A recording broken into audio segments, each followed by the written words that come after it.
Pamilyar ba kayo sa lugar ng Noveleta? Hindi. Alam niyo ba na ang Noveleta ang isa sa pinakamaliit na munisipalidad ng Cavite? Kaya naman, tara alamin natin. Kaya tara! Bomba na!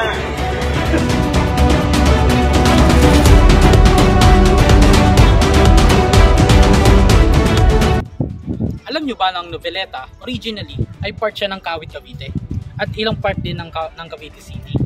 Naging independent lamang ang taon na ito noong January 5, 1868 sa pamamahala ni Governor General Jose de la Gandara y Navarro. Isa sa pinakapangunahing pinagkakitaan ng mga taga-Noveleta ay ang pagkakaroon nila ng fish ponds o ang mga palaisdaan. Ito ay pinagkakapaalidan ng mga bangus, tilapia, o kaya naman yung mga limango at iba pang mga produktong pandagat. Yan yung nagagawa nila tuwing wet season. Ayan tay, tatanungin lang po sana namin kung ano po yung nagiging proseso ng asin dito mula sa simula. Kasi nagsisimula sa tubig dagat. Nakikita niyo yung bawat pitak na yan. Simula ng primera, segunda, tercera, hanggang ultimo.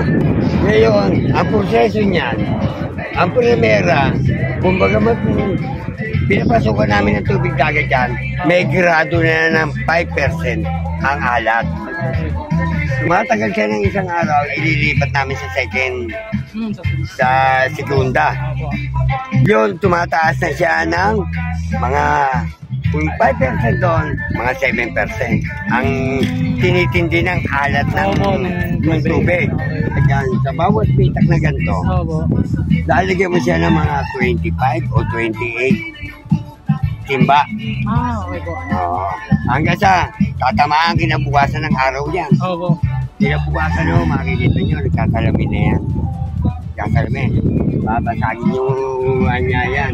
Para madurog, magiging asin. Ilulubog. Yung aangat ng tubig, pag may pare-diretso pa rin ang salamin niya. Hanggang sa, yung binasag mo, nakalabog na yun, magiging asin na yun.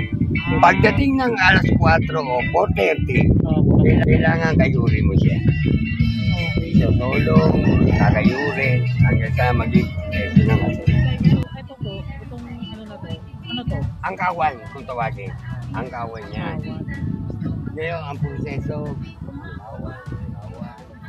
ultimo, tercera, segunda, primera. Yun yung pag pinapasok mo, automatic, pag pinarado mo, may 5% na alat. Ngayon, pag pinatakbo mo siya sa, kunyari, kinabukasan, pinapasok mo siya sa kanya, sa segunda, may dumadagdag na 2%.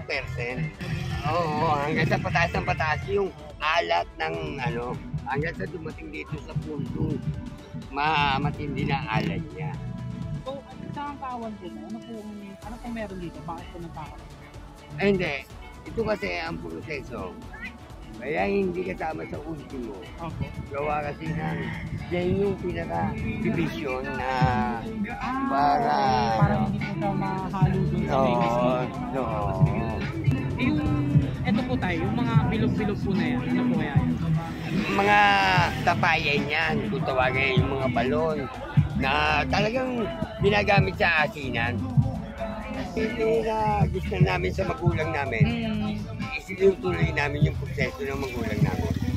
Diyan kami nagmula Diyan kami nagmula. Oo, sa ano niya.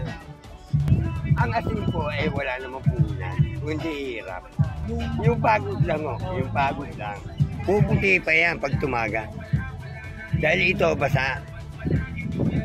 Dahil may tinatawag kami kasing tinatawag na laon. At saka, yung laon, yun yung matagal na stock na kahit nasa bodega siya, tumatagal siya. Mas tumatagal siya, mas magaling gamitin. Ganyan na talaga yan. Yan ang tinatawag nating rock salt. Kaya kami, hindi kami gumagamit ng iodide. Ang iodide, pag ginamit mo, pag hindi sumobra, mapakla. Wala kang magagawang remedyo. Pero ito rock salt, nagagawa natin ng paraan. Kaya yan po ang tinatawag na rock.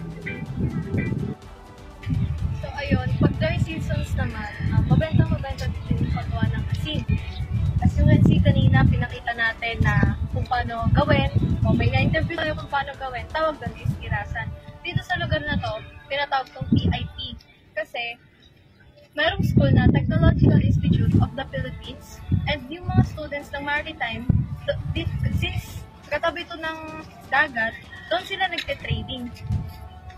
And ito nga, nakikita nyo dito, ito yung nag-iisa na lang na irasan, which is only dito nga lang sa Noveleta, Cavite. Ngayong araw na ito, May 3, 2025, pinagdiriwang ang kanilang parish, ang kanilang feast day, upang pagkilala sa kanilang patron na the Holy Cross. As of 2020 census, sa Noveleta ay umabot ng 49,452 ang residents.